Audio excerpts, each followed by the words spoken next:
few months ago in August, the CS Transport Murkomen went to Kenya Power, to JKIA, fired individuals, told the country that generators have been fixed, but yesterday it was a disaster. How can you lose electricity and generator at a critical national asset like Jomo Kenyatta International Airport? I think the minister must apologize to the country for lying to Kenyans that the generators were working, yet he knew very well they were not working. It is an embarrassment. JKIA roofs were leaking.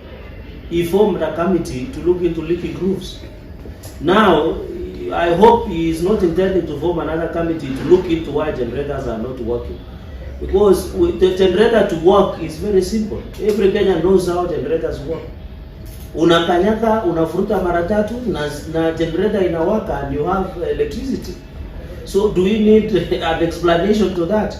I think this is the incompetence of the CS of Roads and Transport, that he is not only incompetent, but he lied to Kenyans that generators are working, and yet they are not working. It's a critical national strategic asset of national security importance that it should not even lose at 10 seconds, even power outage in JKIA. You can imagine the place that was supposed to land.